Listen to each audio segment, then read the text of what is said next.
I guess I began breaking down in my convictions. I began transforming and so badly wanting to get this information, I was willing to break the rules. And of course, actually, technically, I wasn't breaking rules because they had never made a rule about not having a DVD player. Welcome to Normalizing Non-Monogamy, the podcast where we interview incredible people from across the entire spectrum of non-monogamy to hear their fascinating stories. We strive to bring guests on the show who have a healthy approach to non-monogamy. However, it's important to remember that everyone does it a little bit differently, and the views and opinions expressed by our guests do not necessarily reflect our own. Additionally, we produce this show for entertainment purposes only. Please be aware that we aren't doctors or therapists. Consult a medical professional for anything regarding your health that you might learn about on the show. Enjoy! Welcome to episode 86. We're Finn and Emma, and today we have a long but super amazing story for you with Kenneth. Yeah, absolutely. And as Emma mentioned, it is a little longer than normal, but it kind of captivated us, and as you'll hear, we don't do a whole lot of talking, but the story is incredible, and it is just a wild journey. So we hope you find it as amazing as we did and listen to it all the way through because, yeah, it's crazy. Yeah, no, it's incredible. So a couple of quick announcements before we get into that. Very quick, because It's a longie. Yeah. So first, if you've listened to any recent shows, you know that Finn and I will be traveling, especially in October, and we will be hosting a handful, well, 3 to be exact. To be exactly exact, meet and greets. And so the first one will be in New York City on October 3rd. The second one will be in Boston sometime in mid-October. We're working on confirming that date, and we'll be announcing it as soon as possible. Probably by the end of the week. Yeah. And then the third one will be in Toronto on October 26th. And that'll be in the afternoon. I know it's a Saturday, but it'll be in the afternoon, so it won't impact the Halloween parties. So it is a Halloween party. It is, but without costumes. Well, I guess you could wear a costume. You can wear a costume. I don't care if you wear a costume. That's all good. So for all of the information on these, if you go to our website, normalizingnonmonogamy.com, click on the events tab, you can get all of the information there. Yep. And also, if you do plan on coming to the event, please go there and RSVP. It really helps us, kind of gauge how many people are going to be there. So we appreciate that effort. Absolutely. One other really quick thing we wanted to mention is one of the newest and cleanest looking dating websites, primarily for swingers, but I think you could bend the rules a little bit. Yeah. We met Dave and Andy, the creators of Double Date Nation, at the Club Euphoria foam party back in August, and they're awesome people and they're doing awesome work, and we are just trying to help support what they're doing. If you use the offer code Emma when you sign up or use any of the links on our website, it first of all supports them by getting more people on their website, which is super important when you have a new dating site. Mm-hmm. And also we get a little bit of a referral bonus, so it also supports us. We would love it if you do that, and we would love it if you check them out. Yes, and I think that's it. We made this intro short, and now let's go listen to Kenneth. Kenneth, thank you for taking some time out of the fields to talk to us. Been cutting some hay and farming today, so we appreciate you taking a few minutes to share your story and reach out to us. Thank you. Glad to be here. Yeah. Usually we like to start off the interviews, as you know, by listening, to have our guests introduce themselves. So do you mind giving just a kind of an overview of who you are? Well, I'm 59 years old, and for most of my life I was associated with a religious sector cult, most popularly known as the Mennonites and Amish. About 7-8 years ago, I left that sect, and basically due to a loss of faith in the supernatural. Mm-hmm. And it was quite a journey for me. I still live in an Amish settlement type community, but I'm not a part of the Amish settlement. any longer. In fact, I guess in a way, I'm a bit of a thorn in the flesh because they're puzzled over me. Most people that leave the Amish usually just go completely out to the greater society and blend right in. But the reason I joined, particularly with the Amish from the Mennonites, if any of your listeners know the difference, Mennonites generally are more modern and assimilated to the modern society, whereas Amish have retained the more traditional values and are typically known with their horse and buggies and their quaint and so forth. But the reason I joined was, though I was definitely deep into tradition at the time, but it was largely because I was concerned about living an environmentally sustainable lifestyle. Okay. I began researching through a sort of a religious channel of more progressive Mennonites who had been opening their minds to not just Mennonite theology, but also earth theology, you could say.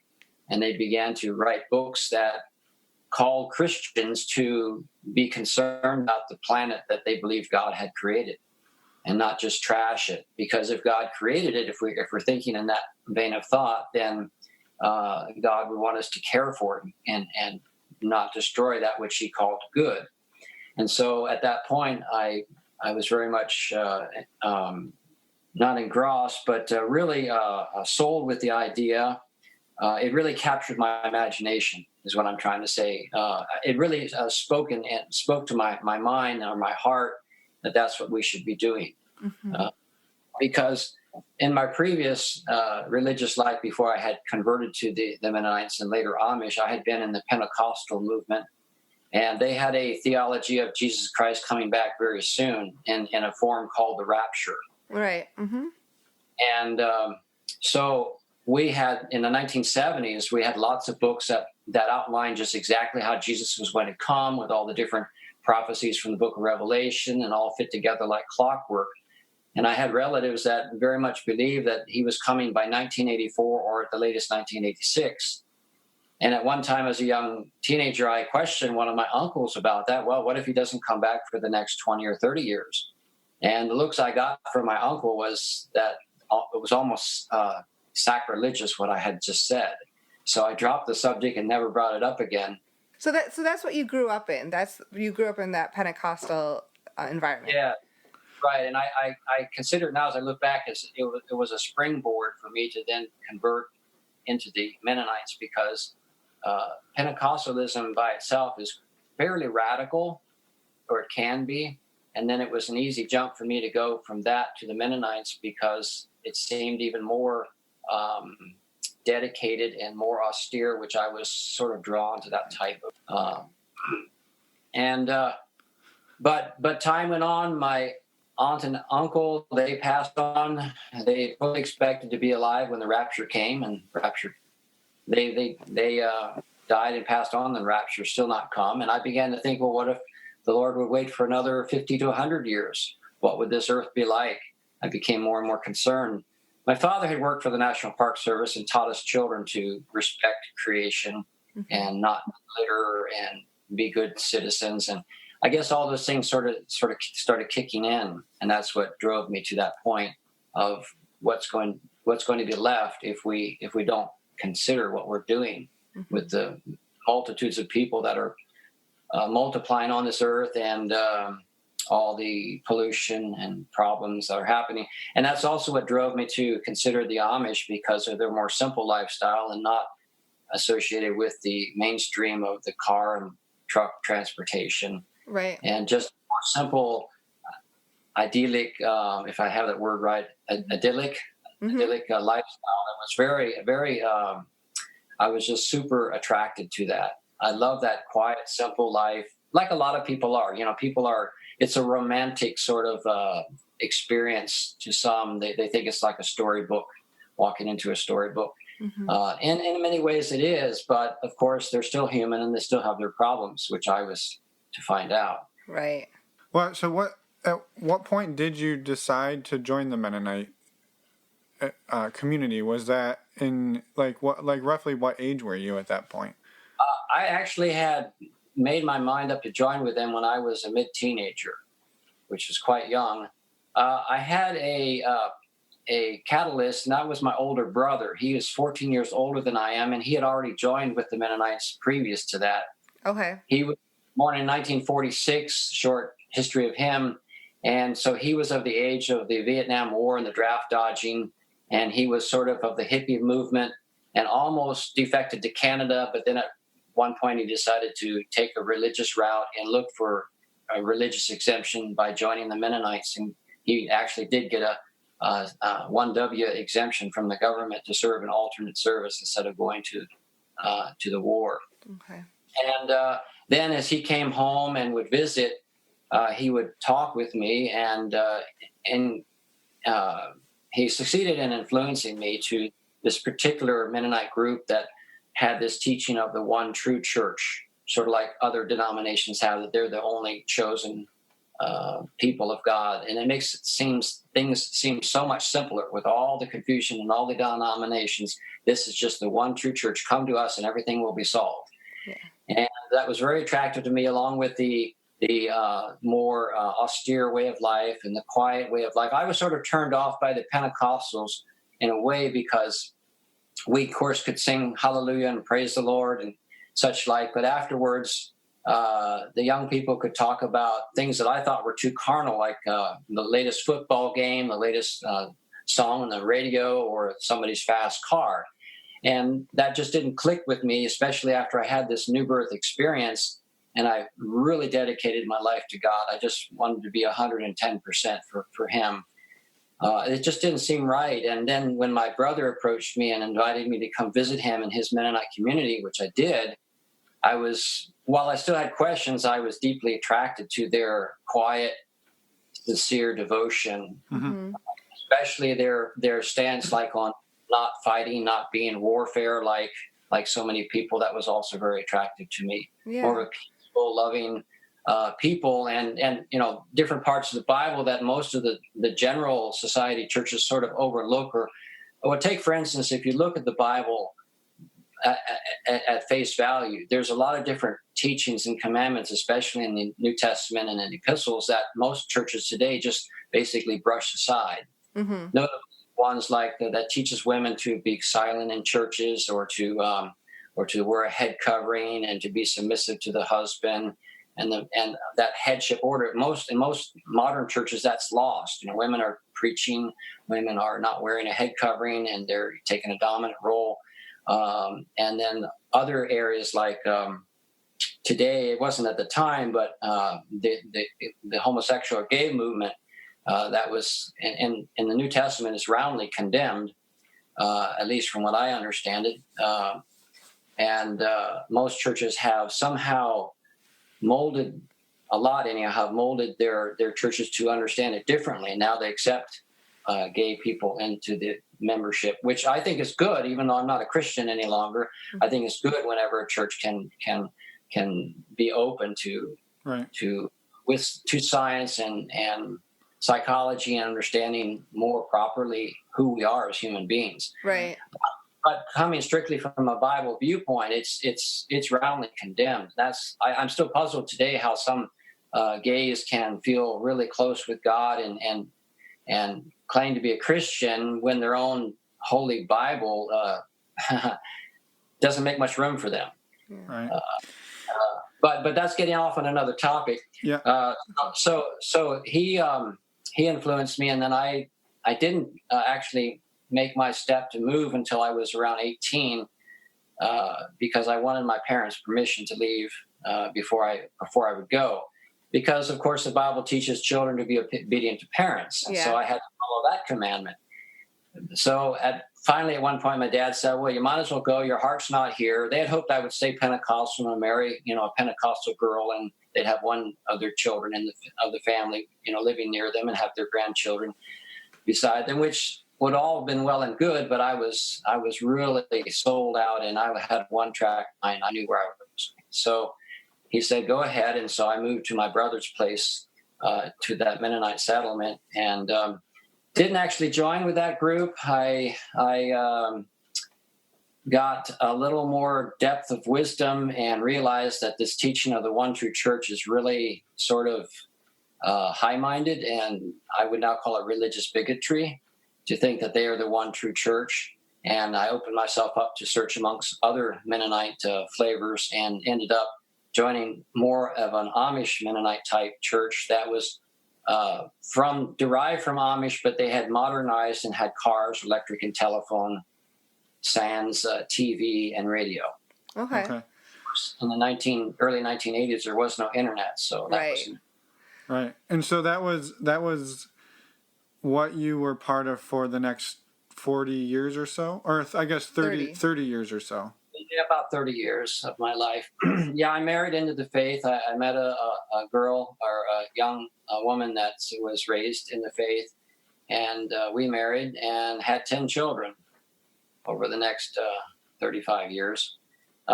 We did move around a bit, myself being the convert. Converts have a tendency to really want to go to the nth degree, to prove themselves faithful, to follow everything and be an example to others. And we tend to overconform. And so when there was difficulty in the church, I tended to take the more conservative position. And when there was a split, I would take the conservative position. So we found ourselves relocating several times to more successively more conservative Mennonite groups. And then at the point where I became more concerned about the environment and wanted to go back to actually horse and buggy with an old order horse and buggy group, that's when I finally moved my family to an old order Amish settlement in Southwest Virginia. Okay. And that's where we began the journey to do away with the automobile. I remember distinctly taking our driver's licenses and cutting them in half and throwing them in the trash and believing I'd never drive an automobile again. Wow. And spoiler alert, correct me if I'm wrong, but you now own a Tesla? No, my girlfriend does. Okay. Well, close enough. Okay. I'm not as fortunate. I do have an electric vehicle, full electric vehicle, but it's a Kia Soul. Yeah. So you've gotten married, you've had 10 kids, you've moved and become more and more conservative. I guess how do you then get to the point where you've decided this is no longer for you?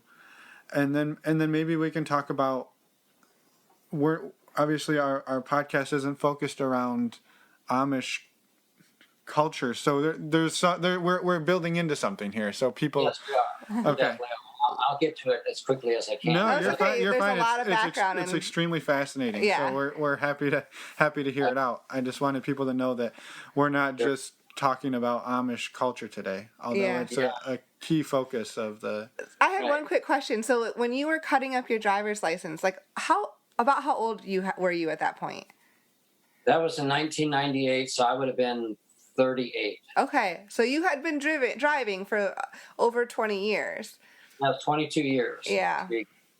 That must be a really crazy feeling. I can see why you remember that very distinctly. My wife was not so thrilled about it. She had not been quite on board with me, but see, in that setting, the man of the house is the head of the home, and he's the one that guides the spiritual. He's the spiritual guidance of the family, and he has to make the decisions. And the wife is, of course, the husband is supposed to consider the wife, but ultimately, he makes the decision, and that's kind of how it turned out.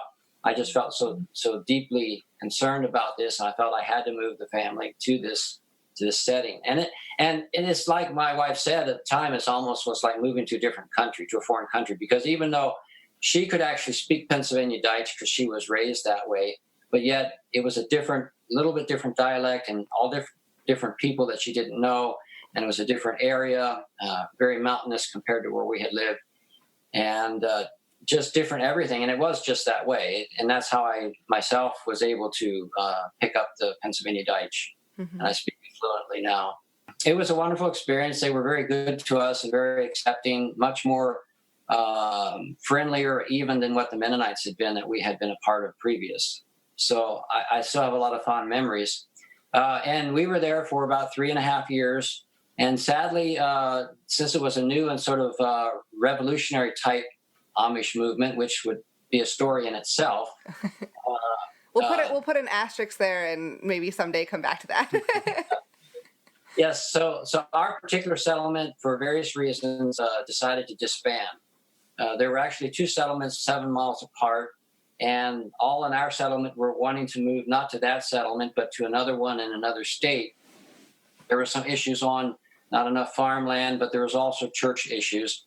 And I had not an interest to go to that new settlement that they were wanting to go to. My primary goal was to stay away from the internal combustion engine. I felt like that was one of the greatest pollutions to the earth, to the creation.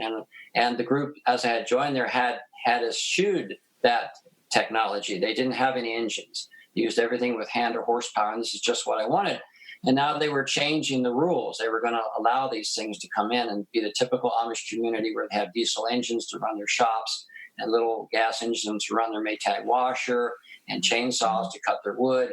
And I was not interested in that. I wanted to teach my family, teach my boys to be happy with the crosscut saw, to be happy with working with horsepower, to run a woodworking shop with horsepower, and all those type of interesting, fascinating ways of life without polluting the air, the very air that we breathe. And so one of my Amish neighbors suggested we move to a settlement in Missouri that his wife had some relatives out there. And that actually was a Mennonite community, but an old order Mennonite community. So this is going to be a little confusing, but over the years, there's been some crossovers through splits and divisions, and you actually have some old order Mennonite churches that are more conservative than some old order Amish. Okay. So and this is a legendary. They're legendary for their position. They don't have any engines. They haven't had them for a while, and they're very restrictive. They're not quite a one true or one and only church, but they're real close to it. But their way of life and their working together is just amazing. I mean, building barns and houses. They built a whole community out there in just a few years, and it's just amazing the work ethic. And so we went out to visit, and it looked like this is what we wanted. So I made the decision, and we moved to Missouri. So quick question on that. Did you go out there by horse? Like, did you take your horse and buggy from Virginia? Actually, no. That's one thing that most people or some people don't realize, but the Amish are not completely against modern transportation. What they want is to not have their own people driving automobiles or trucks and such, but they allow the exceptions so that they can survive to use transportation, hired drivers, not part of their membership, that can take them places. Okay.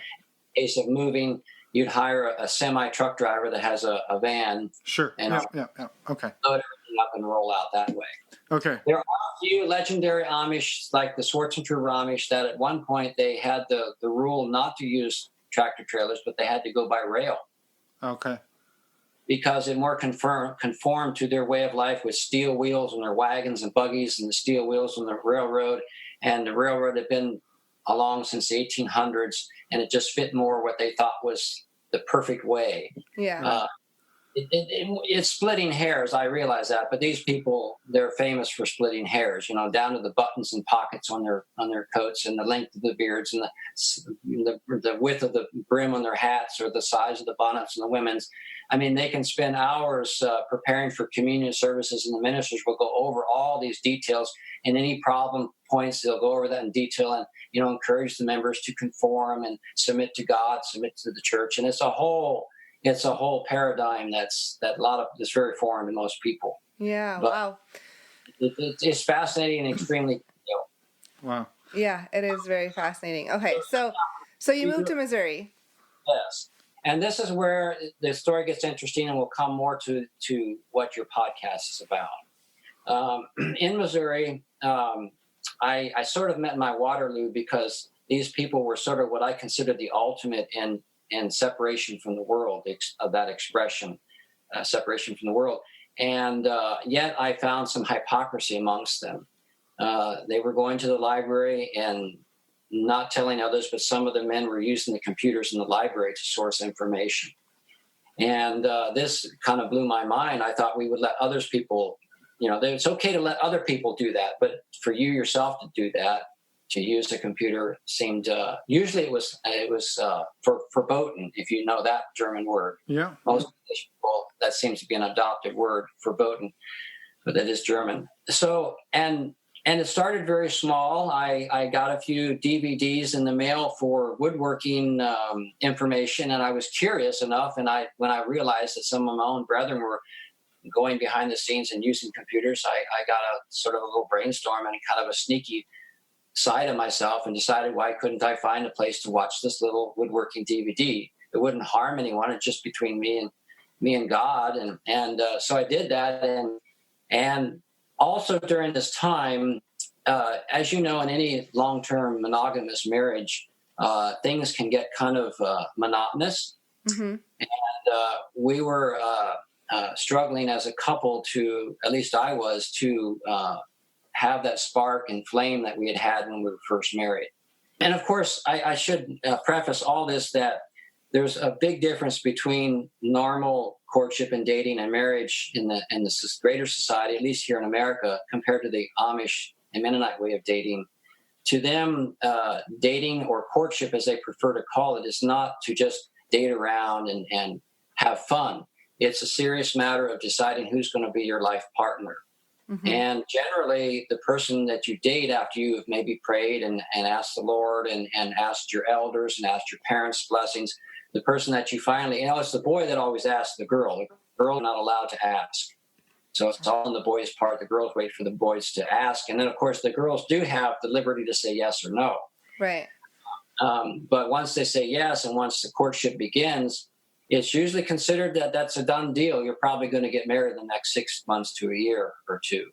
There is the freedom to break up if for some reason there's insurmountable problems, but it's looked at as sort of a defeat. Like, you must not have proved the Lord's will properly. Something got in the way. Yeah, you didn't choose correctly. Yes. And also it's a hands-off courtship, so there's no hand holding. The only thing that is done is maybe shaking of hands as a handshaking greeting at the time of the get-together.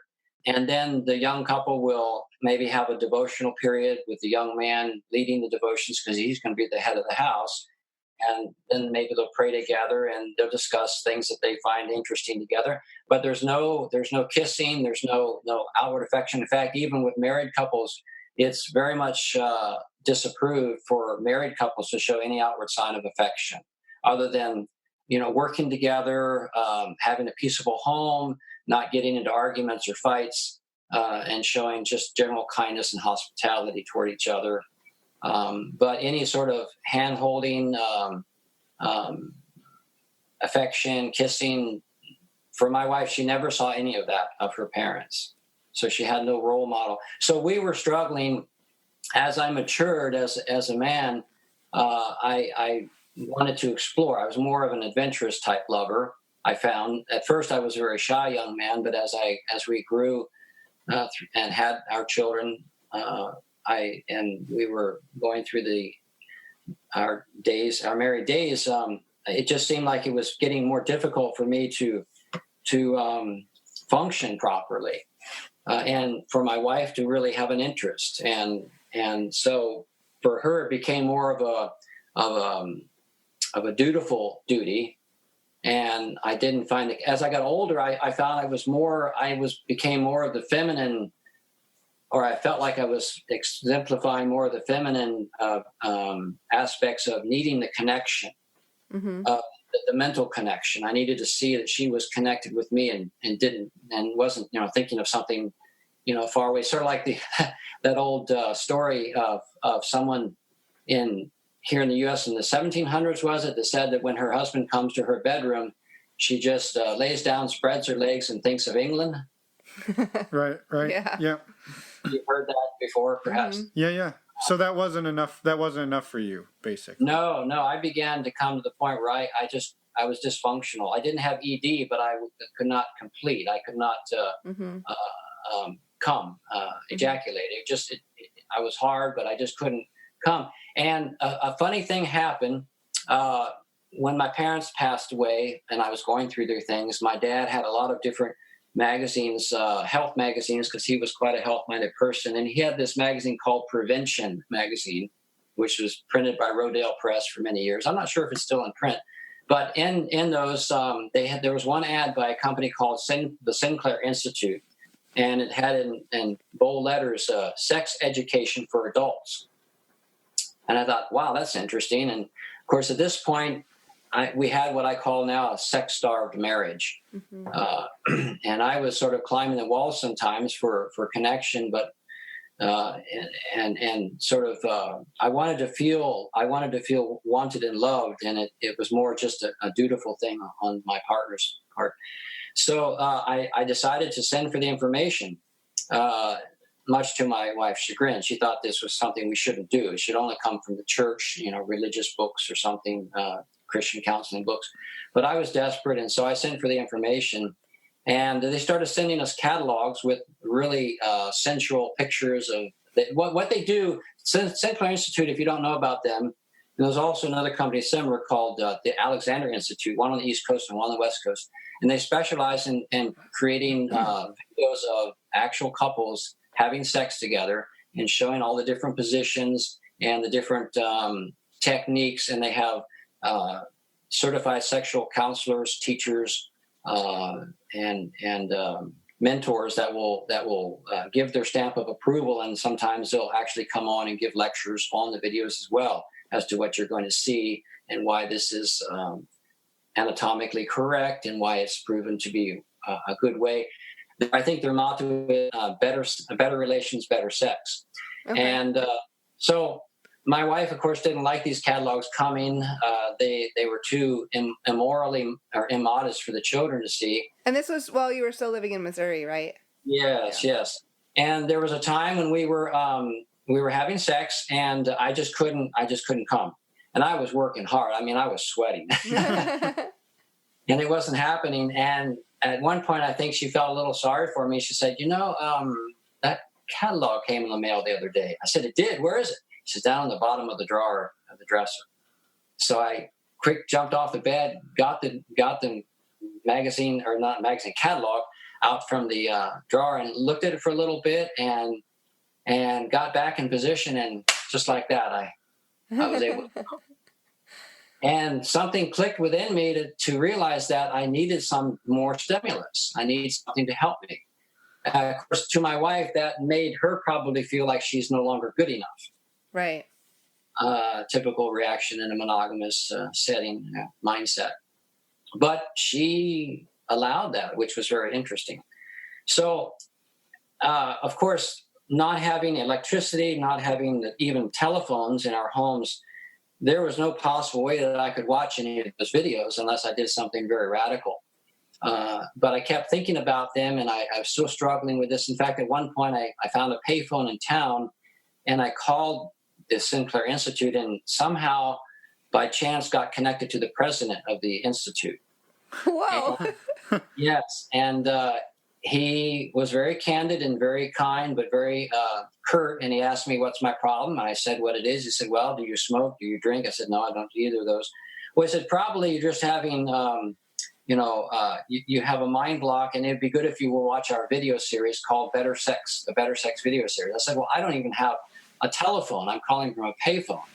Well, he said, you could read some of our books, perhaps. So I quickly ordered some of his books. The books are, hardly any pictures, just basically words, which some good information, but it just wasn't helping that much. And then through a roundabout way, I guess I began breaking down in my convictions. I began transforming and so badly wanting to get this information, I was willing to break the rules. And of course, actually, technically, I wasn't breaking rules because they had never made a rule about not having a DVD player because it was such a new thing. Right. But I took my horse and buggy and drove up to a town that not many of our people went to, and I went to a Walmart store. And I actually didn't have this in mind, but it was around Christmas time, and I was looking for a battery because we did use batteries to power our buggy lights. And then I saw in this one section these remote DVDs that they had at the time for children in cars when they're traveling, so they could watch something and be entertained and not bother the parents while they're driving. Right, so it had a little screen on it, right? Like a little 5-inch screen? Yes, and this was a little bit bigger, maybe 8-inch, and it also had remote headphones, wireless headphones that went with it. And all of a sudden a light bulb popped on in my mind, and I thought that would work. But then I went through a deep struggle. Should I do this? Wouldn't this be sinful? Would God be displeased if I did this? But I had to do something. I had to get this information. I so much wanted to learn. I wanted to put the spark back in our marriage. I wanted to see what I was missing. And so I went ahead and bought it, and I was really, really nervous as I bought it, because I thought, what if someone that works at Walmart who might know some of our people might talk to one of our people sort of off the cuff and say, hey, do your people use DVDs? I saw one of your people come in, and I don't care if you do, but I didn't think you did, and that would just really, that would blow the whole thing wide open, because then they would start making a search amongst its members. And so, but that never happened. It never happened, thankfully, although I probably blushed about 3 shades of red as I went to the counter to buy it. Yeah, I'm sure. And I took it outside in my buggy and tried to get it hooked up, and it wouldn't work. And it took a while, but I finally did figure out how to work it with a regular 12-volt battery. And I took it home, and I did this all at a time when most of the family were gone back east to visit my wife's family in Pennsylvania. And only just me and one other of our children were there to help me with chores while they were gone. So I timed everything properly. I even used a mail order instead of using the checks, because my wife did the book work, and I didn't want her to know about it. Not because I wanted to be necessarily dishonest, but it was one of those things that if members in such a church like that, they have been taught so strongly in their conscience that if their mate, even their married partner, does something that they think is wrong, they have to report that to the ministry. Right. So you've got to kind of feel your partner out, and once you know they're on board, then maybe you can break the news. But if they're not on board, then you have to be very careful. Yeah. And it's not that I felt wrong about doing it. If any of the listeners are familiar with the Bible passages, there's one chapter, Romans chapter 14, where the Apostle Paul lays out that some people eat meat offered to idols and they don't think anything of it, and other people, they're terribly offended and they would sin before God if they would eat the meat. To Apostle Paul, he said, it's just meat. Go ahead and eat it. But if a brother comes and sees you eating, then just stop eating so you don't offend your brother and cause him to sin. And then the last verse says, happy is the man that condemneth not himself in that which he alloweth. Now, that's the old King James, Old English version, but that's how I memorized it. So in other words, basically, if you can keep it to yourself and be between you and God, and you feel okay with it, then it's perfectly fine. But just don't blast it about. Don't cause others, don't let others know that might be offended by it. They have maybe a more sensitive conscience, whereas you maybe have a bit stronger conscience. You're okay with this. So that's how I took it. And I felt like as long as I kept it between myself and God, then I'm okay. And that's how I worked through this in my religious mindset. Right. Okay. So that's how I began my journey. And one of the first, I did get that series that the president of Sinclair Institute recommended, called the Better Sex Series. And the host of the video series made a distinct statement that stuck with me. She said, if you've never seen anything like what we're going to show you now, then you'll never be the same afterwards. It's pretty bold. Yeah. And was it true? Was it true? Absolutely true.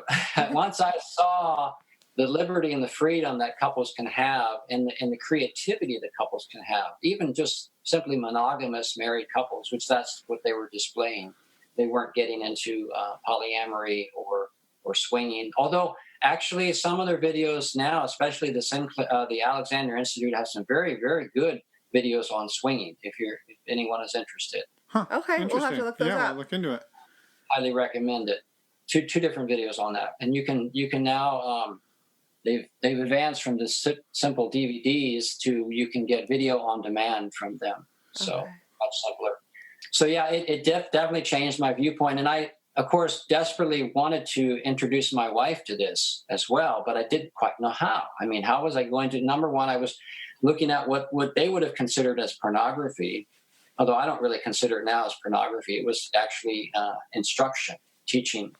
In fact, I liken it unto some of our midwifery books, our childbirth books, which I should have mentioned maybe earlier, that we had all our children at home, and I was the midwife for the most part. I delivered all 10 of our children. Wow.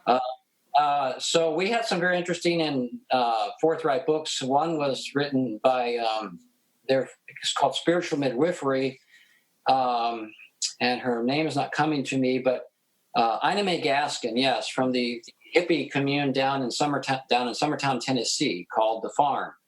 Maybe some of the older viewers or listeners would know about that. And Spiritual Midwifery is a very fascinating book. It has lots of anecdotal stories of couples and their experiences with childbirth. And of course, being hippies, they were sort of a mixture of Christianity and Buddhism. And so they would have a lot of spiritual talk and jargon. Mm-hmm. And they have some really clear pictures. I mean, actual pictures of the birth happening, real photographs, black and white, but it was still photographs. Yeah. And I felt like if we are so concerned about childbirth and study these books, even Amish or Mennonites, and why can't we also learn about some very important aspects of couples and their love life together? Right. After all, that's how the children get there, right? Yeah, exactly.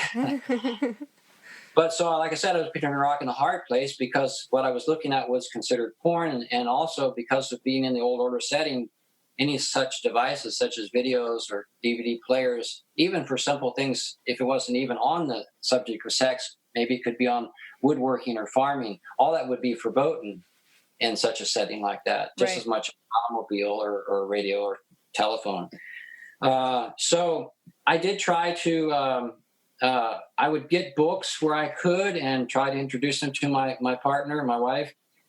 She read some of them, but not many of them. I did find and really enjoyed the book called The Joy of Sex. Mm-hmm. Familiar with that? Yeah. People have recommended that. Alex Comfort, MD, was the author. He's no longer around, but it did have a lot of drawings in it. I felt like maybe she would accept that. At first, she was even adverse to that, but she finally did accept it to some degree, but only with deep reservation. And we did try a few things like vibrators. I tried to introduce vibrators to help her to come to orgasm. And she was able to come to orgasm, which I was grateful for. And we did have some few good times. But again, it seemed like there was something, we just had lost that spark in our marriage. We couldn't find the creativity that we needed. And when I would try more creative, like maybe have outdoor sex in a very secluded spot, she wouldn't even consider it. She just was terrified to think that one of the children would come and see us, or some other artful position that we might get into that would be a turn on. She just thought I was sort of crazy. In fact, especially the thought I was when I discovered through the videos I was watching the most amazing phenomena that I'd never heard before, and that is female ejaculation. Mm-hmm. I actually wrote Deborah Sundahl, who is one of the primary pioneers in helping women all across America, if not throughout the world, to this power of the women and of the feminine flow, of the feminine fountain of ejaculation. I had some personal correspondence with her, and also watched some of her amazing videos that she made on that subject. I was just enthralled. I didn't realize that this could happen, and I shared, of course, not the video, but the books to my wife, and she thought that was just totally bizarre. Absolutely no consideration whatsoever for that. So I hit ground zero on that one. At one point, I determined to go to a counselor, a secular counselor, to see if she could help us. And my wife refused for a while. And finally, I said, I'm just going to go myself. If you're not going, I'm going myself. And at that point, she said, well, I guess I'm going to go, because it was a woman counselor. And I didn't necessarily pick a woman counselor for a woman, but it seemed like she had the qualifications that I was looking for. But my wife was concerned that they might happen. There's always a deep concern in those settings that there might be some temptation, because, if you think the Old Testament is strict, then the New Testament is even more so in this matter. Jesus said, if you even look on a woman to lust after her, you've committed adultery already in your heart. So she was concerned I would go up with this marriage counselor, a woman, and be in her office all just between me and her, and this could bring a temptation, and I might be lusting after another woman and committing adultery. So she felt she had to go with me. And, it didn't work too well. I had hoped It would go over better. I'd even pre-talked to the counselor and asked her if she could help me to introduce my wife to the videos, and maybe she would let us watch it right there, and maybe that would be acceptable, but that didn't work. So we went home, and I was rather defeated. And then it remained that way until we moved to Maine. I live now in Maine, and the reason we moved from that idyllic group in Missouri was due to the hypocrisy that we did see. Not only myself, but my family began to see the hypocrisy. Some of the key members were using cell phones clandestinely to do business. And it would have been okay for me if they would have appointed certain choice members to use the cell phone for the different important business communications.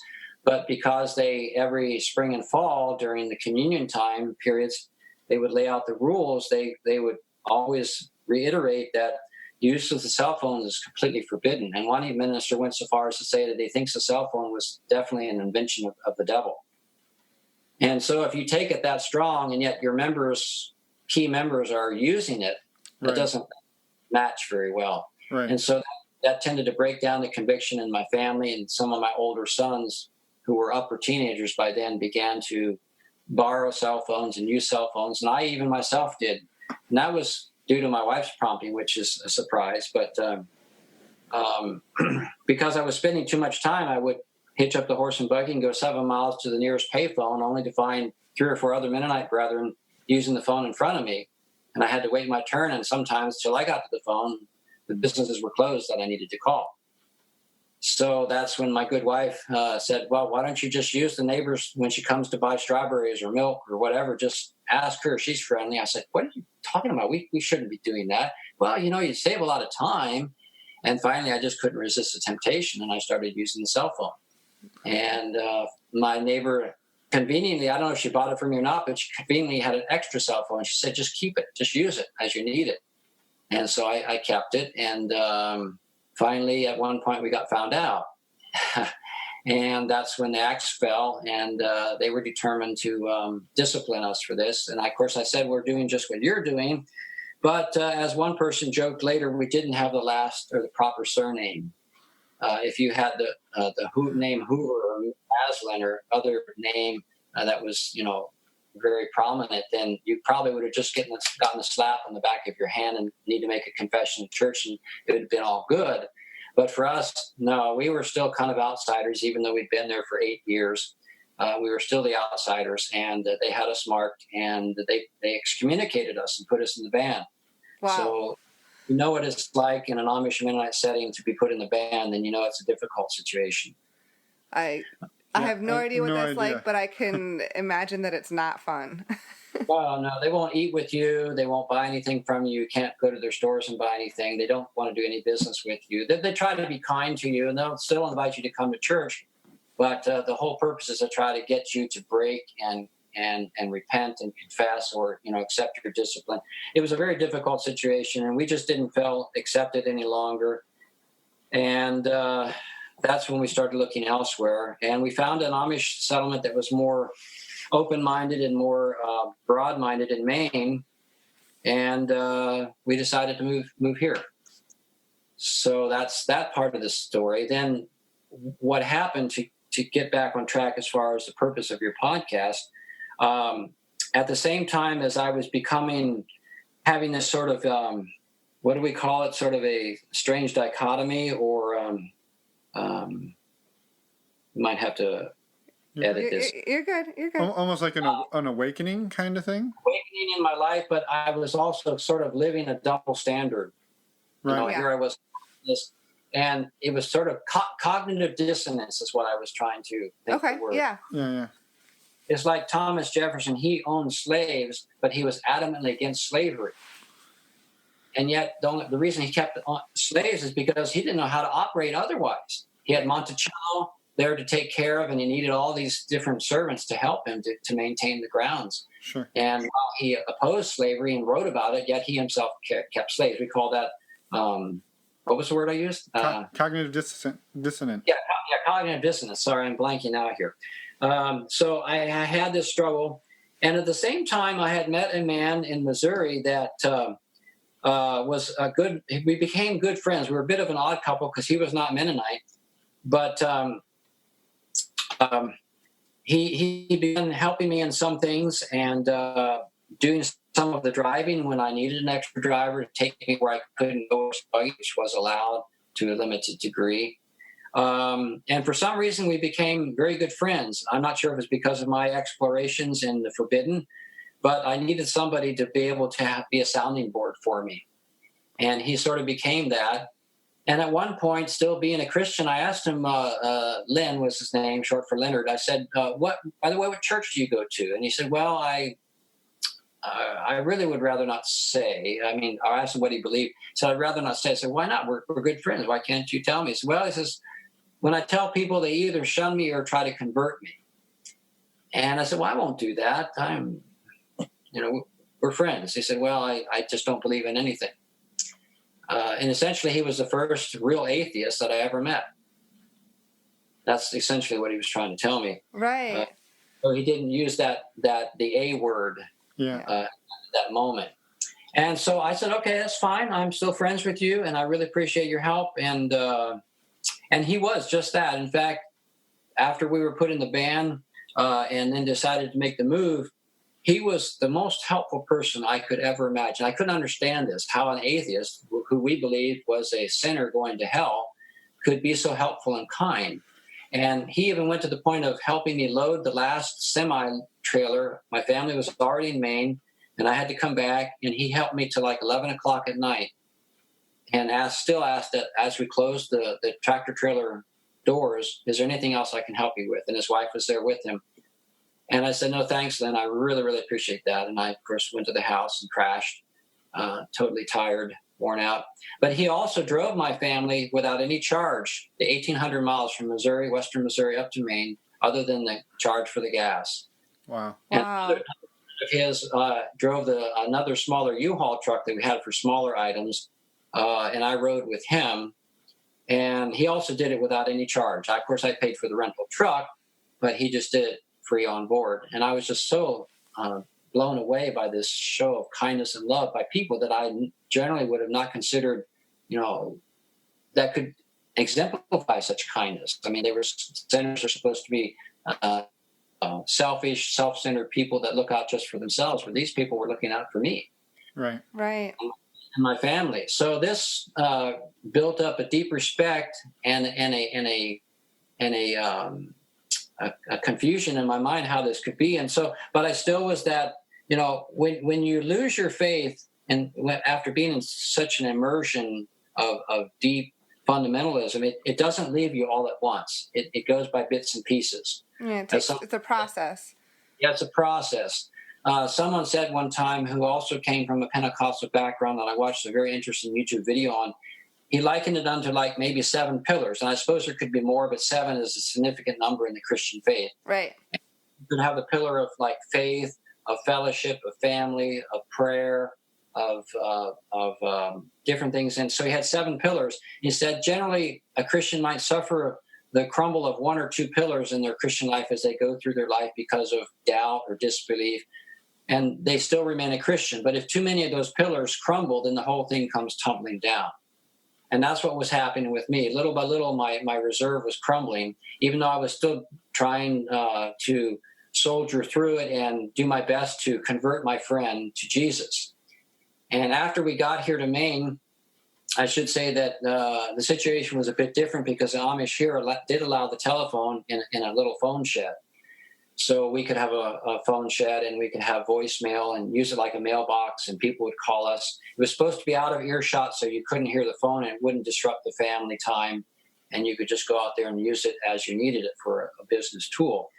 Of course, that also allowed me to occasionally in the evening time call my friend Lynn, and we'd have a discussion.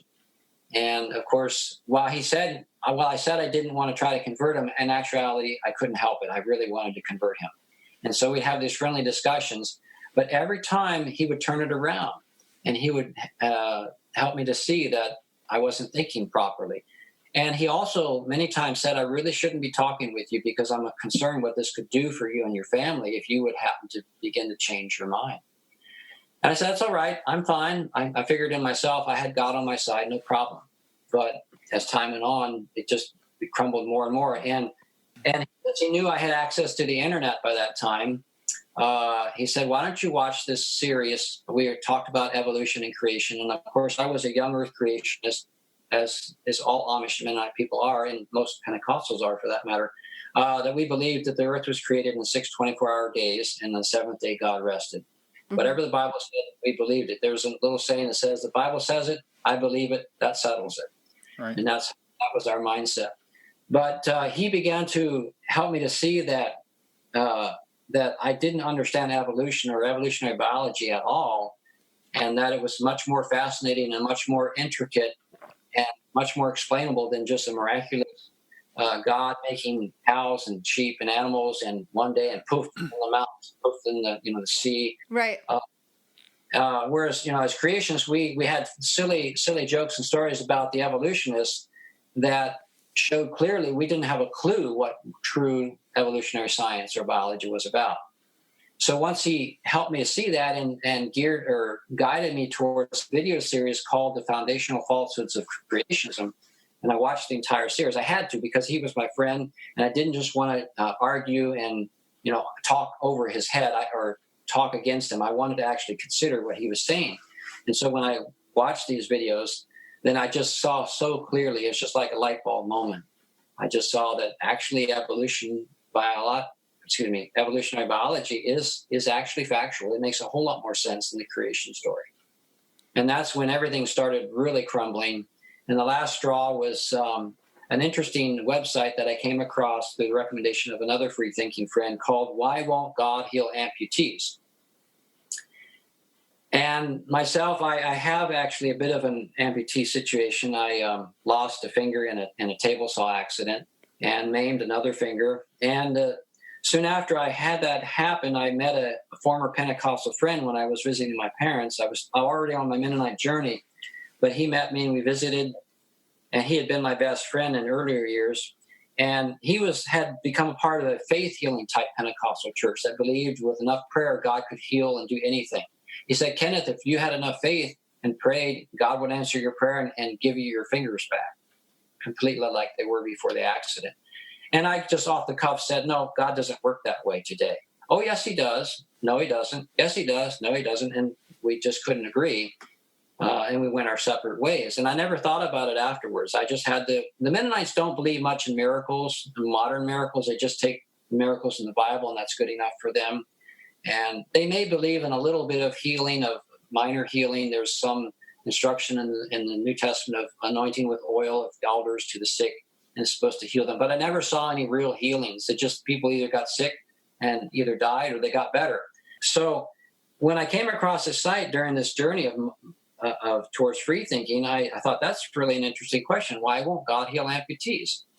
And it was laid out in such a wonderful way that I began to realize that actually the reason why God doesn't heal amputees is because he isn't there.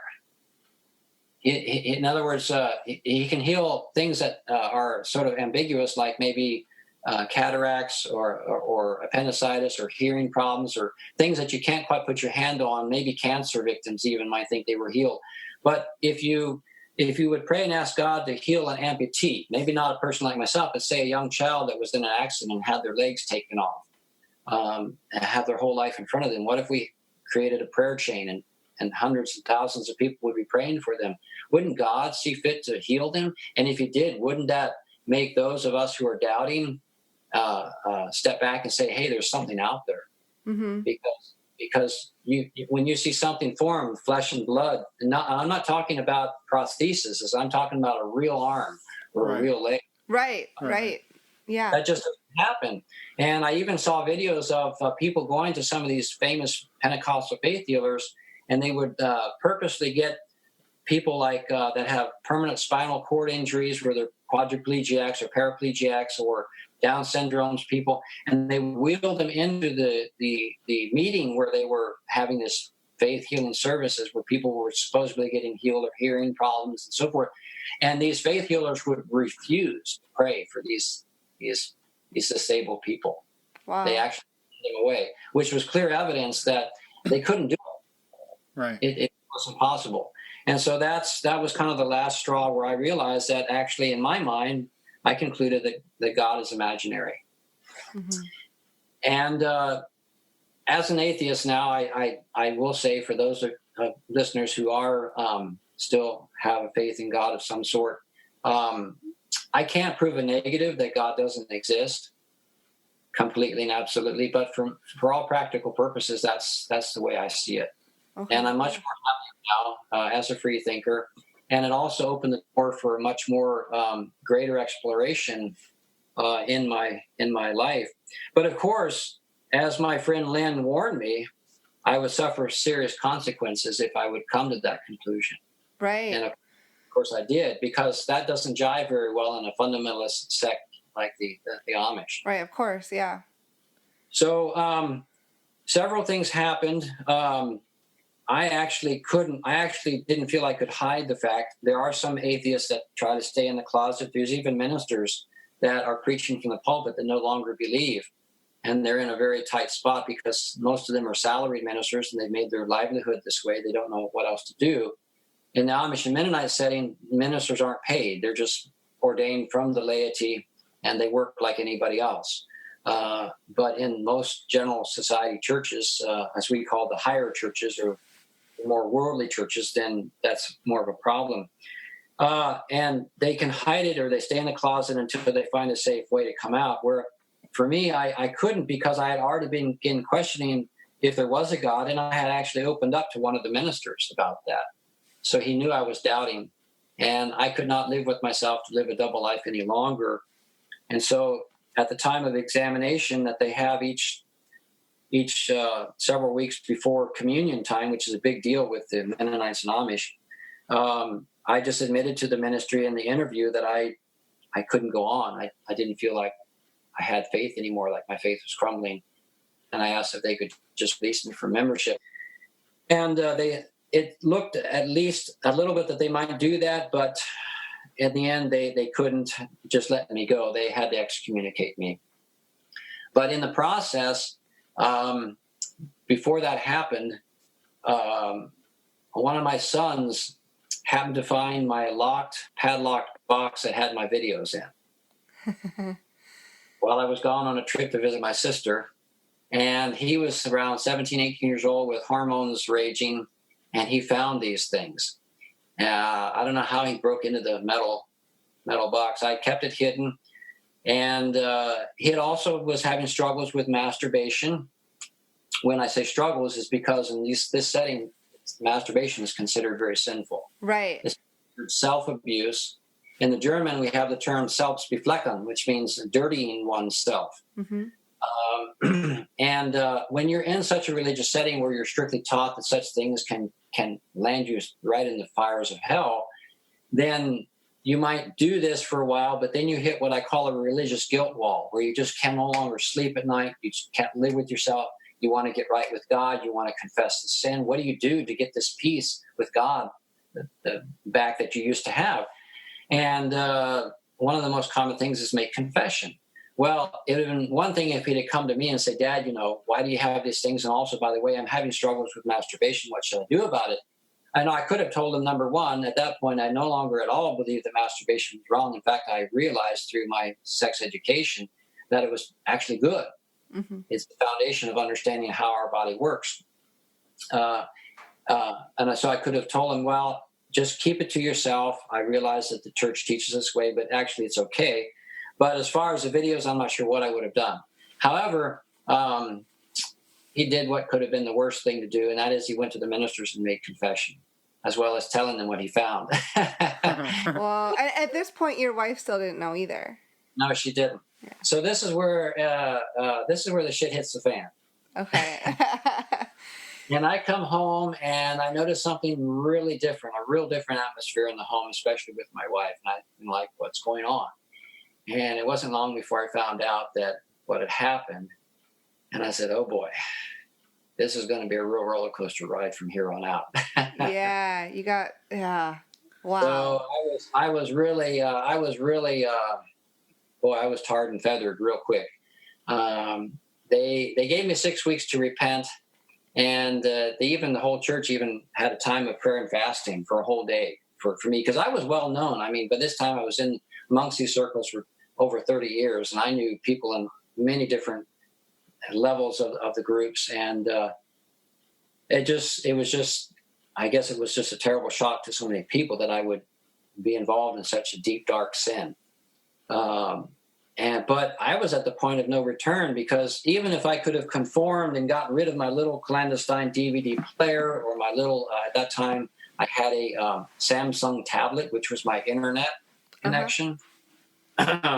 Even if I would have gotten rid of all those things, I still would have hit the wall when it came to admitting that or to believe again in the simplicity or the simple creation myth. I could no longer believe that because my mind was open to that. Nor did I want to go back to the sexual restrictions, or could I say repression, that I found amongst such sects as these. So I couldn't back up, and yet I felt very sad. I saw what was happening, and it was very difficult. They did finally put me in the band, and then I was in that situation. In Missouri, we were all together, my wife, myself, and several of my sons were all in the band together over this silly issue of the cell phone. But here it was only myself and my whole family pretty well standing against me. Right. So you were in a position where you were losing everything that you knew, all of your family, your wife, and all your entire community, and your religion, and everything that you had known. Yeah, it was almost like someone said, it's like character assassination. Yeah. The person that you were is no longer living. There's a new you that has come out. Wow. Yeah. In the thinking circles, we call it deconversion. Mm-hmm. It's not in the dictionary, but it's a term we use called deconversion. And for many, it's a bittersweet experience, because we have found what makes much more sense to us, more or less using religious terms. We've come to the light. But on the other hand, it's sort of like, for people that aren't familiar with other sects, I sometimes try to use another sect to give an example. If I would have been raised Mormon and had believed in the Mormon story and been married and maybe had parents and grandparents in the faith many generations, and had become married, had a whole row of children, even become an elder in the church, and at one point began to question, for whatever reason, the validity of the story of Joseph Smith and finding the golden plates, and I began to realize that it's all bogus. Mm-hmm. Then that's at the point where you have to make a decision. What are you going to do? And I've heard stories of men, there's probably women too, I'm sure, but one man in particular, that he had converted to Mormonism as a young man, sort of like myself, the Mennonites, and he was gung-ho, totally sold out. His friend thought he was crazy, but he went ahead anyhow. He fell in love with a Mormon girl, married. They had a big family. He became an elder in the church. And then at one point he began questioning it. Something broke in him, and he took 2 weeks off, and he read through the whole Bible, maybe it was a little more than 2 weeks, as well as the Book of Mormon. And at the end he realized he didn't believe any of it. And for a while he kept quiet about it because he knew the repercussions, but finally he confessed to his wife maybe 6 months later that he didn't believe this anymore. And she promptly divorced him and took the family and left. So, it's a sad experience, but a person like him, a person like myself, it's hard to go back once it's like someone said one time, was one of the famous judges, that Sir Oliver Wendell Holmes made the comment that one's mind, once enlightened, can never return to its original dimensions. Yeah. And that's kind of where I found myself. Yeah, right. And that makes a lot of sense. But you're also facing losing everything in your life for that. But like you said, you're caught. Yeah. And I was the curious type mind person, so I'm always searching for truth. And I tend sometimes say lightly that the search for truth that led me to the Mennonites and Amish is what also led me out. I was, I guess, always a seeker and always seeking for greater truth, and I still am that way. If I find something that makes more sense to me, then I'll discard what is no longer making sense and go for the good stuff. So that was the journey, and I was once I got out of the God box, I opened up to much more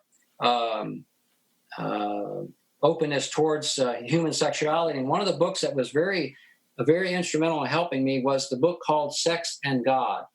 Okay. Which I recommend to all your listeners.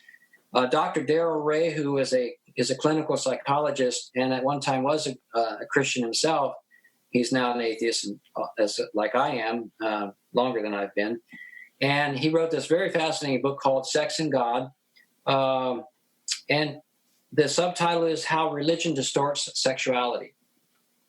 And one of the chapters, the heading to the subtitle of one of the chapters says that you can take God out of sex, but you can take religion out of sex, but you can't take sex out of religion. Right. Yep. That many religious leaders and religious organizations for millennia have used the sexual laws and regulations and restrictions to control their people. And it's such a basic human need and desire that it's very easy to control people and make people think that they're guilty when really they're not. Right, right. And so this book was very eye-opening to me and actually helped me to understand homosexuality and other human, other aspects of our humanity. That, being raised in the fundamental sect that I was extremely homophobic. I was taught that that's dirty and horrible. We were told that homosexuals were predators and akin to pedophiles. Mm-hmm. And they were trying to, and that you chose that. You weren't born that way. You chose that, and usually it was because you were looking at pornography as a young man or as a boy, and then that just Satan and his demons entered your mind, and then you became perverted, and you did these horrible perverted things that homosexuals do. And please, for those who are gay listening to this, don't take that wrongly. I don't believe that way at all any longer, but that's how we thought. Right. That's how we believed. And I still, even though I had lost my faith in God, I still had a lot of these hang-ups. And this book helped me to see that it's a purely natural experience and depends on how you're born and what your orientation is. It went into some of the science of the fetus and how, there's male chromosomes and female, the X and Y chromosomes. And if there's the time is different, the timing when that changes, it can make a person, oriented one way or the other. Mm-hmm. And of course, I had no more of the religious backing. I couldn't use the Bible because I didn't really believe that to be valid. And so my mind was open. And I remember one time as I was reading the book, which my wife didn't approve of, but I was still reading it. And we were that evening in bed reading, as was our habit before we went to sleep. And I said, hey, you know what? And I read this paragraph where it lays out clear that homosexuality is a natural occurrence. And my wife said, well, that's not right because even animals don't do that. But the very next paragraph talk about how the bonobos practice all sorts of variations of sex, anal sex, mm-hmm. Even face-to-face sex, like we thought only humans did that, and yet these animals do that. And I said, yeah, and I read this other paragraph, and she didn't know what to say. She was totally floored because, that was the go-to argument where animals don't even do that. Right. Mm-hmm. So at this point, you were still married then when you... Yes, I was. Okay. So what happened with my marriage is... I like to say that the shunning was sort of like the Chinese water torture.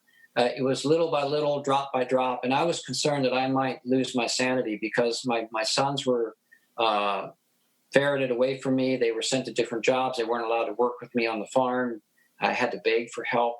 They wouldn't allow me to talk to any of the children, even my younger girls that I adored, and I was still their daddy. They would watch every word that I said. I couldn't have any time alone with them. We couldn't hardly go on hikes together. It was just, and some of the children any of the children that were members weren't allowed to eat at the table with me. So it was that tension every day, day in and day out. And I was concerned for my mental health. There was one man that had converted to the Amish, and he was like me, but much older. He looked like a grandfather. And he could speak the Pennsylvania Dutch, and you'd think he was an Amish person, but he had been raised out in the outside, and he had had never given up the belief of evolutionary biology, just thought it made a lot of sense, and he somehow connected it with his faith in God and was okay with it. But that got him put in the band with the Amish, just that simple fact. And so for years he was in the band. And then one day he up and killed himself. He just couldn't take it any longer. And I'm not sure of all the reasons, but apparently the stress in the home was too much for him. Uh-huh. And I was concerned for my own mental state. So at one point I just took my wife aside and said, I'm sorry, I can't go on like this. I think we just need to end the marriage. And you must understand, in these settings, they don't believe in divorce. They would never, they would refuse all efforts to have divorce go through. And I didn't know what to do. So I just moved out of the house and lived in a separate building on the farm. That's the best I knew to do. And from there, that continued like that for probably about a year. And it was after that time that I happened to meet the partner that I'm with now. It was sort of happenstance. She lived in an off-grid home, which is fascinating to me because Amish are off-grid, but she had solar panels and had electric and lights, but in a modern light, but wasn't hooked to the grid. So that was fascinating. And I got to visiting the partner that she was with was actually from Hutterite background, so we had some similarities and commonalities. Hutterites are one of the branches of the Mennonites, or the Anabaptists is the overall arching term. Under the Anabaptists, you have the Hutterites, the Mennonites, and the Amish, and some other subgroups. Brethren is another subgroup. Hutterites are very commonly known for their communal living. They have everything common. Everybody shares everything. Nobody owns anything, except they do have their individual husbands and wives and families to a certain extent. So we had some common ground. And I never expected it. I mean, I must admit that I was sorely tempted to have an affair before I had broken up with my wife, but I didn't feel I could do that. I had read a book. I don't know if you've seen this book. It's called Sex Over 50, which I was over 50, and it's written by a medical doctor. And he lays out all the different things that couples of our age struggle with. And he also laid out the possibility of what happens if you do cheat on your partner. And for some people, it can work, but it's always fraught with the danger of being found out and the devastation from that. And I just felt I couldn't do that. But after I had physically separated from her, I didn't feel like I had any thing holding me back, except the fact that we were still legally married. Right. You were living in a different building. And you had moved out of the house. And like you said, you weren't divorced because you literally didn't know how to make that happen. That's right. Right. I didn't. Yeah. And so I met my partner, and I actually at that point had quite a bit of low self-esteem of myself, and didn't think anybody would want or have interest in me. But in sharing my story of deconversion, I also shared. I'm a passionate person, and so I was sharing with them all these new things I learned about human sexuality and how that even as we grow older, we should have a vibrant sex life. And she made the comment, well, she thinks that's over for her. And I said, well, it doesn't have to be. And not knowing that this would spark an interest in her.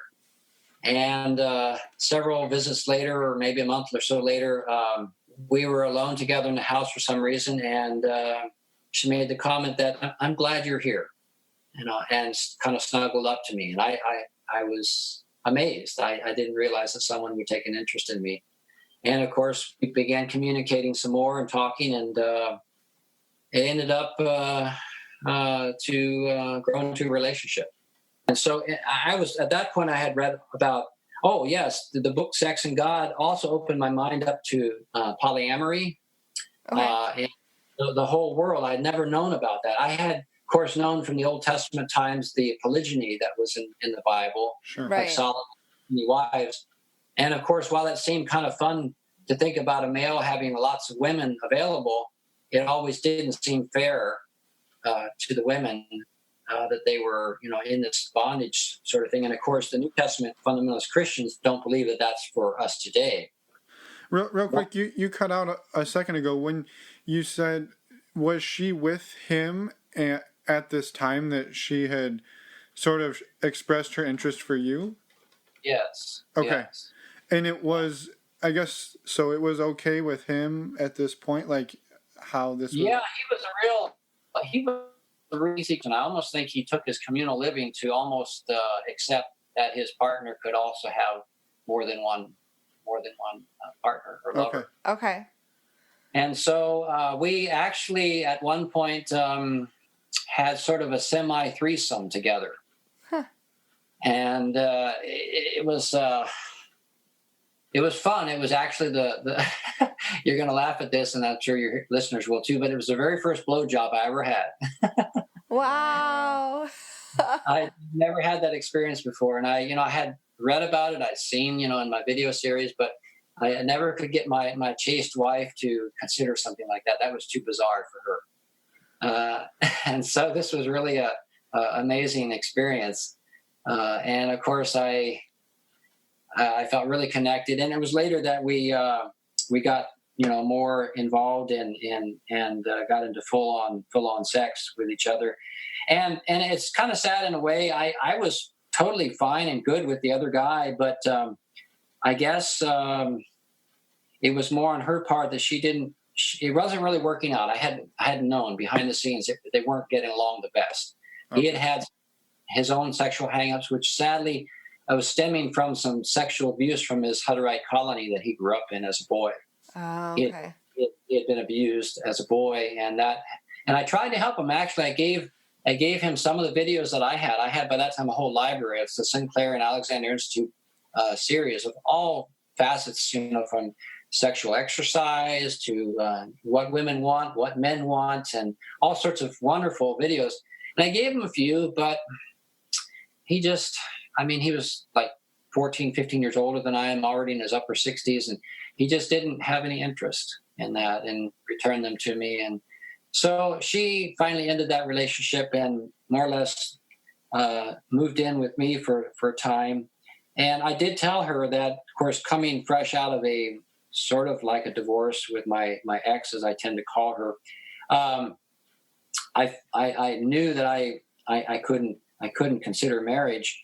And in fact, to me, when I learned about polyamory, that to me made a whole lot more sense and seemed to be more who I was. And I began identifying as polyamorous.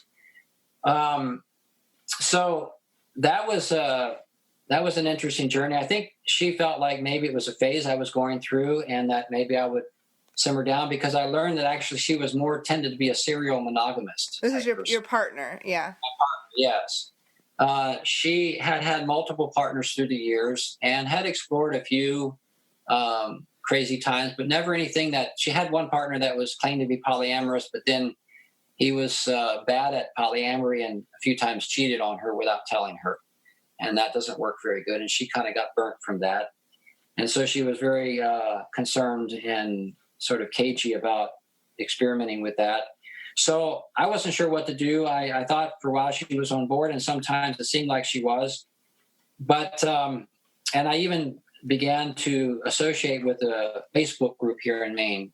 That's a secret polyamory Facebook group here in Maine of different individuals that really great bunch of people, but some of them are not out to their families. They have to be careful for their business and their careers.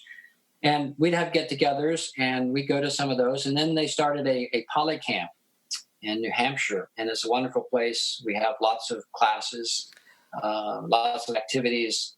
I think someone reached out to us about that one time, so it sounded really cool. Yes, and I've been there every year now since. We're in our fourth year. It's coming up again this September, and it's a great time. And the couple that run it are good friends of mine. And the year before, the time before last year's camp, we had evolved as a couple to where that we knew polyamory wasn't working so well for us, but we began exploring swinging.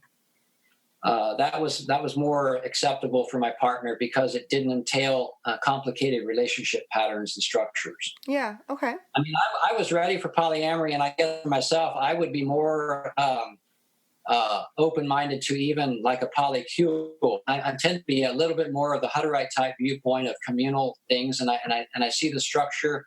I read the book Stranger in a Strange Land. Okay. And I really, actually, I listened to it on Audible. It's a great Audible listen if you ever want to listen to it. And it really, I was really amazed by the story and really intrigued, and wished somehow that something like that could work. But so far, I've not been so lucky to find such a situation. But being that polyamory really wasn't working for us as a couple, and we really did love each other, I was willing to consider swinging, and she was too. So that's where we've gotten more on board. And jumping back to the poly camp that we go to, that I've gone to, she hasn't always gone, but she did 1 year. Last year, they introduced a special session that introduced the immersion of poly and swinging, because cool.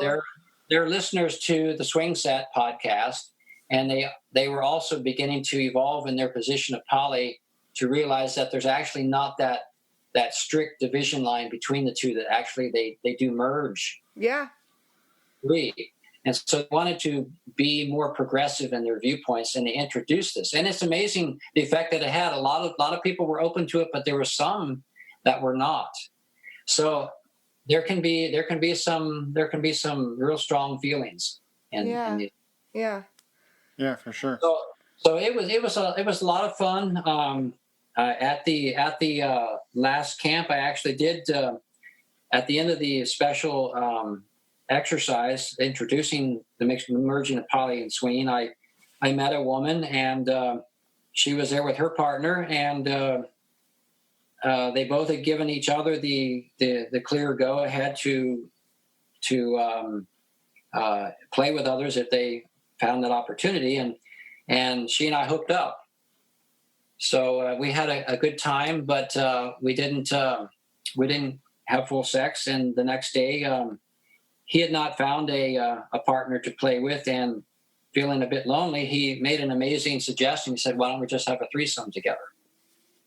And I said, "Well, I've never experienced that. I would have wished to. I've read a lot about it, but hey, if you want to try it, let's do it."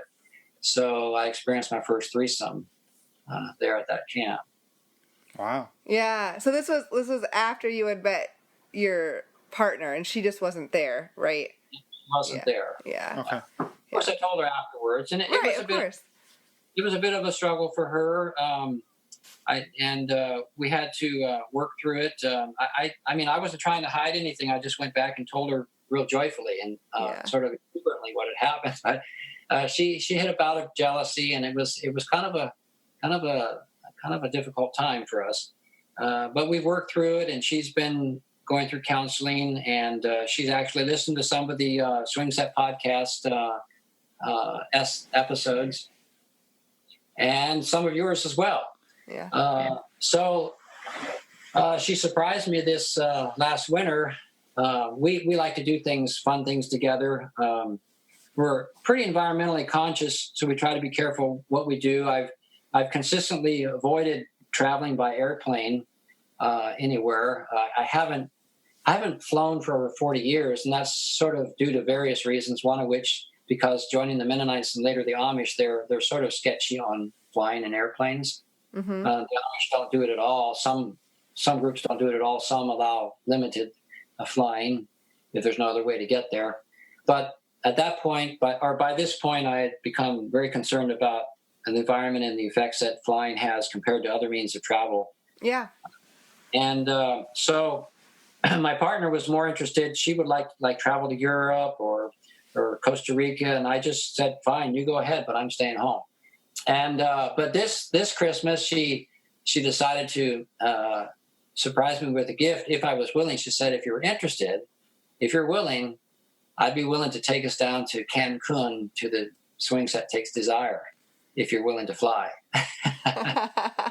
It was one of those offers that I could hardly refuse. Yeah. I listened to all the glorious podcasts and all the of their experiences that they lay out, and Prof and Ginger and Cooper and all those there laid out of all the wonderful times they had, and especially the way that they go about it, that it's not your traditional swinger, but more open-minded. By this time, I was very open-minded, and I couldn't even relate to traditional swinger settings where they only allow monogamous couples and only women, not single men. That all just seemed so, institutionalized and stayed. And so when I learned of how they were going about it, I thought that was fascinating. And I talked about it to my partner more than once, but every time I kind of ran against the wall because I didn't really want to fly. It was just sort of a dream that I had. And I wondered if maybe we could find something here in the States, which I still wish we could, and maybe we can sometime. But very much to chagrin, and I have mixed feelings, but I guess we're going to go to Cancun this November. So you've booked the trip, right? We've booked the trip. Yeah. We're still working on our flights. I did try to find a way to, as you know, in our previous private conversations, of trying to get down there by car, because both of us have EVs, and my partner has a Tesla. And they're great for traveling. It's a great network. I encourage everybody, if I can put a little plug in for the environment, of course, everybody should sell their EV sell their ICE car, which means internal combustion engine, the term we use. Some people say fossil fuel cars, whatever you want to say. They're polluting the very rare air we're breathing. If you're walking along the road, bicycling, you know how that you have to put up with diesel cars and gas cars and trucks, and it's very bad. And many people suffer and die every year in the cities, especially. And they're now tying it to Alzheimer's, early onset Alzheimer's. People are getting due to pollution, air pollution, and over in China it's even worse in some of those developing countries. And it's what's bringing on the precipitous disaster of climate change or climate crisis. So I feel like now that we have valuable or valid transportation like a Tesla or other EVs, although Tesla's head and shoulders above everybody else, they're like 4 years ahead of everyone. They've got a whole charging network all across the U.S. and most parts of Canada, and even in Europe and Australia. They're starting. China is getting more and more. In fact, they're building a big gigafactory in China where they're going to be producing Model 3s by the thousands starting toward the end of this year. And it's a whole sea change. And they're just such wonderful vehicles to drive. Once you drive one, you'll never want to go back to an ICE car. Because you'll begin to realize how dirty. It's almost like back in the 50s, we never thought about people smoking and secondhand smoke. Right. We'd ride in buses, and the smokers we put in the back of the bus. And now to think about having any smokers in the bus, period, is unthinkable. Right. Yeah. And once you have an EV, you realize you could park this thing in your living room if it would be possible, and it would never kill you. Right. But there's actually cases now, numbers of cases. It's not in the hundreds, but at least at least 20 or 30 people have recently, over the past time, I don't know, several years, have died of carbon monoxide poisoning from their cars. Usually it's older people who have more of the newer cars with push-button controls or remote starts, and somehow the car gets started in their closed garage. Yeah. It gets into their house, and they never wake up the next morning. Right. So you'll never get that with an ICE car. Right. Sorry, I'm getting confused. You'll never get that with an EV. Electric vehicle. So you're exploring. So you're exploring options to drive to Cancun, but it just doesn't. It looks too sketchy. We're both just a little at our age. We're a little too concerned about the safety of going through that long sea from down through southern Texas and all along the peninsula, sort of going or along the coast that looks like a sea, Mexico coast. Yeah. And all the different. I think actually you could possibly do it. There's actually superchargers in Mexico enough. I mapped it with the app that I have, and we could do it. But it's just everything else involved that finally I decided, well, I haven't flown for 40 years. Greta Thunberg perhaps can forgive me if I fly this one time. Right. Well, we give you permission for what it's worth. Because I'm super excited for you both. Yeah, I think I will say I think you've suffered enough. You owe yourself this one. And Thank I guess I will say that, you know, we didn't focus a lot on the non-monogamy part of your story, and I think that's more than okay, because your story has been obviously incredibly fascinating. We didn't hardly talk at all. We're sitting here just listening so intently. So I think, but very sorry if I talked too much. No, it's good. That's the whole point. yeah, no, that was, and so I think what would be amazing is, and we met your partner briefly at the last Patreon Q&A that we did. So I think it would be amazing if after Desire, and Yes. I think everybody listening right now would love to hear how, first of all, how that goes for you, and like just a little bit. It doesn't have to be, you know, a 2-hour story, but hear a little bit about the journey that you two are on together, because you've obviously both found each other at like the perfect time in your lives, and I think it would be fascinating to hear how that's going, and we would love to hear that. So Yes. I should add that we have tried to explore some swinging opportunities here in our own state, and it's been rather difficult because we live in a rural area. Mm-hmm. I've tried certain sites like SLS and Cassidy. Cassidy hasn't done much for me, and there is a place down south of us here, about an hour and a half, that we've driven to. It's actually a nude sauna. okay. That was started back in the 1970s by some tree-hugging hippies, and it's a great place. It's a wood-fired sauna. They have a hot tub and a swimming pool, and then they have a unique feature of a playroom in the back. Huh. And but it's kind of odd and different. I wasn't very comfortable with it, and I've had a few experiences there, but nothing that was very satisfactory. So we've been trying to find couples that maybe we could play with, and it's been a long search. There was one couple we thought might be okay, but then Annie wasn't connecting with the guy, and it just wasn't going well. And I knew full well that taking one for the team is not going to work. Mm-hmm. Right. So we kind of ended that short beginning of a relationship. But recently we've met a couple that seems to fit. After our long search, we found this couple that seems to fit us in so many ways, and we haven't actually gotten into playing together, but we have gone to one of our favorite lakes and gone skinny dipping together. Cool, that's fun. And they're also new to swinging, so they're very cautious. And of course, we've had talks on STDs, and his wife is very, very concerned about that, but everything is clear. And so it's slowly working. The next step we want to take is perhaps playing together in the same room, but just each one with his own partner. Right. His or her partner. Yeah. And once we get more comfortable, then maybe things will progress from there. Yeah. So we're having a great time. It's sort of a mixture. It's not polyamory, but it's swinging where that you get to know the people real well and you become friends with them before you. It's not like going to a swing club and you just see somebody that you think's hot and you just go off into a room and start playing. This is more like building a relationship to a certain degree, and then as almost like friends with benefits. I guess you would call it friends with benefits. In fact, they're coming up tomorrow to help me put away hay. Wow. Oh, cool. Yeah. So we're not going to get into any fun stuff, but of course, putting hay away is fun too. But it's a lot of hard work. Yeah. Well, but you're building that friendship.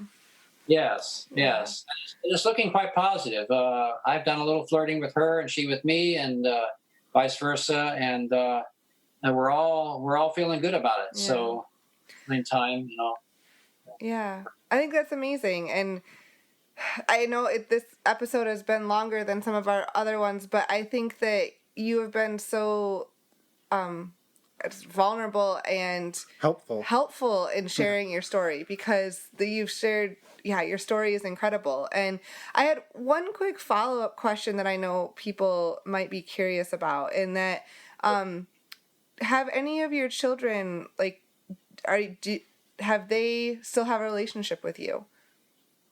To a limited degree. Okay.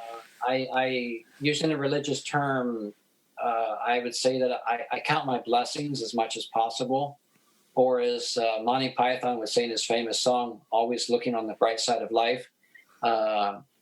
There's some religious sects or cults that are even more severe than the Amish, like the Jehovah's Witnesses. Right. And I pity those people, because when they leave their group and become disfellowshipped, which is a term those people use, they won't even answer the phone.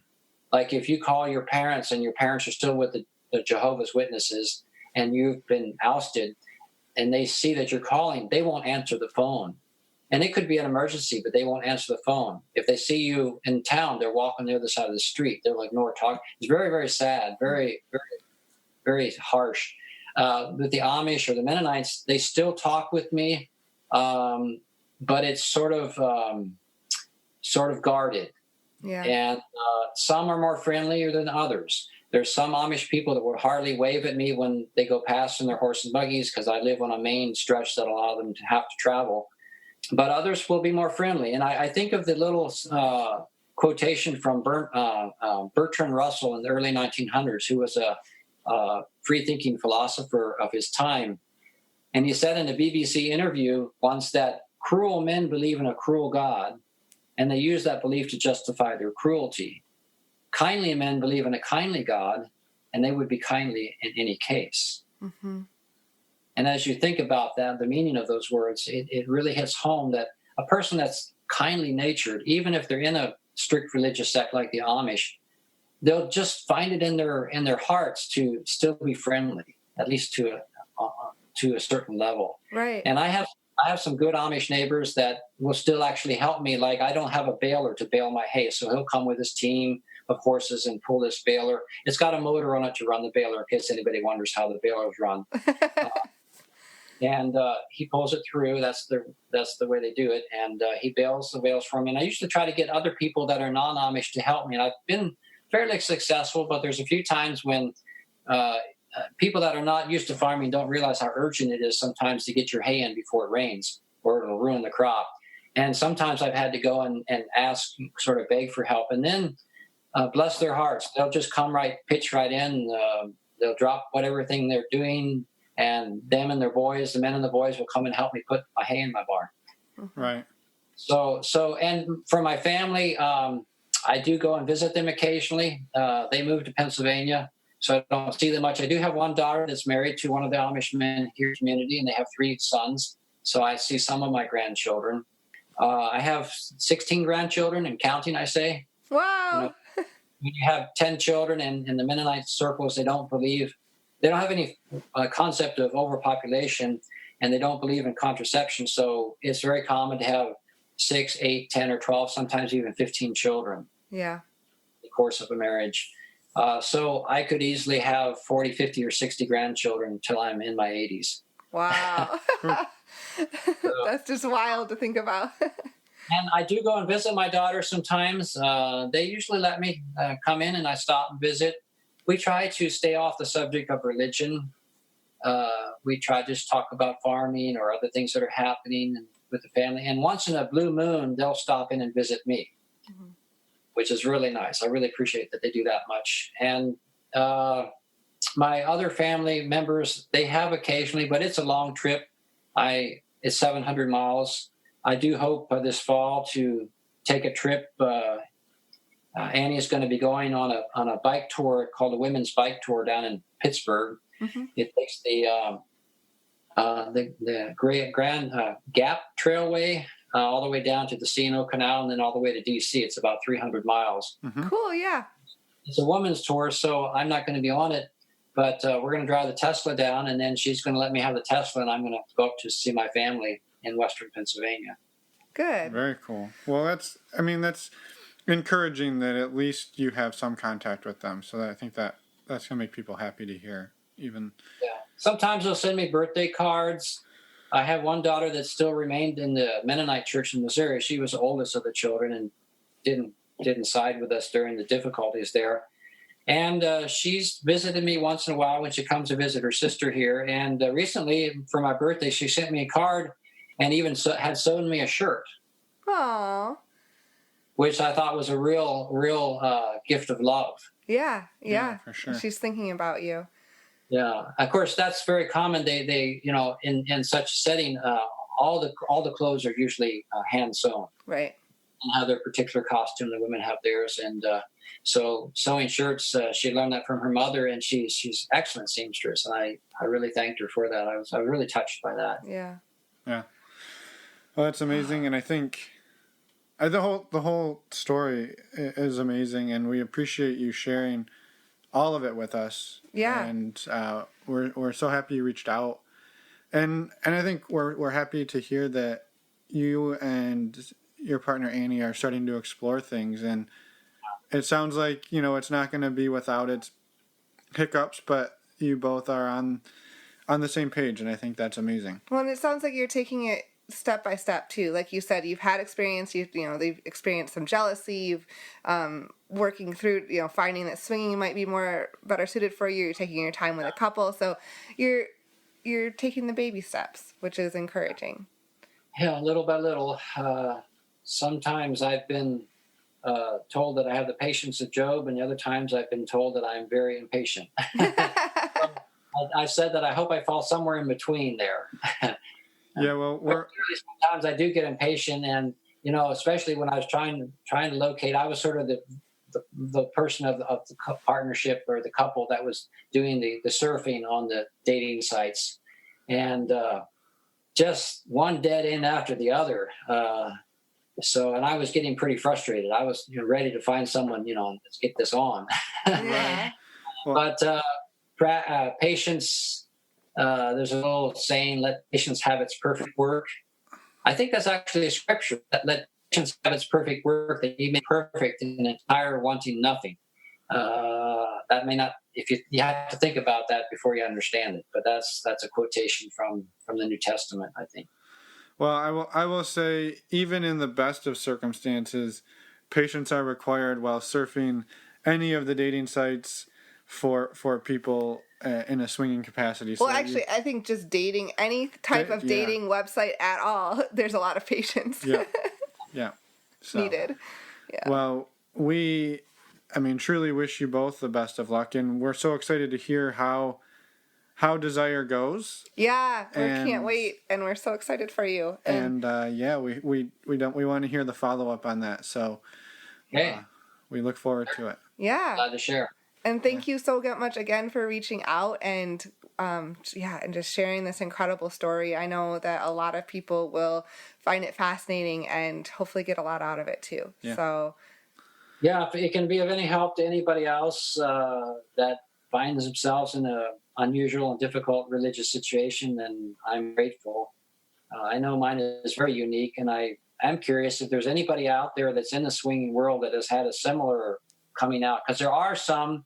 Occasionally, not many, but there are some people that do come out of the Amish and Mennonites and themselves up. So I would be really fascinated. I don't know as yet anyone, but would be fascinated to know if there's anyone that has a similar story. If it wasn't already clear, my guess is they will have already started writing their email to us at this point in your interview. But if they haven't, we highly encourage them to do so, because we would also love to hear that, and to find a way to connect you, at least to commiserate. Yeah, well, and to talk and to have that support. Yeah.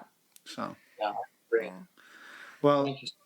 Yeah, absolutely. Well, and thank you again, and we will be in touch soon. And we're excited to stay in touch. It just, I'm touched that you were just wanting to come on and share your story. So, I know it probably wasn't easy to relive all of that all the time and, tell the whole story. So thank you again. And we're excited for the update, and we'll stay in touch. Okay, great. All right. Have a great evening, Kenneth. We'll talk to you soon. And we're back. just for a few minutes or less because we know this was a long one. But if you're still here, what the hell? How, was that not incredible? Yeah. So the thing that I told Emma and somebody I was talking to the other day about this was what took Kenneth years and hours and miles of horse and buggy rides and phone calls Telephone and email calls. correspondence, or not email, mail Yeah. correspondence was like the equivalent of like 15 minutes after school when I was 14 on the internet. And I know that makes me sound terrible, but You also had the internet when you were 14. Not everyone did. I'm just blown away about how this all happened. So, I mean, seriously, thank you, Kenneth, for sharing everything. We appreciate it, and we're so excited to be able to share that story with people. Yeah. No, thank you. And next week, we have another interview, of course. This one is going to be with Mark and Eliza. And we're really excited to share it. They have a fun and unique story as well. And so, yeah, I was going to say more, but I'm not going to because I'm not going to spoil it. No spoilers. But in the meantime, if you want to check out anything else that we have to offer, you know our website is normalizingnonmonogamy.com. And we'll see you in a week. Yeah, sounds good. Bye, everyone. Thanks for listening.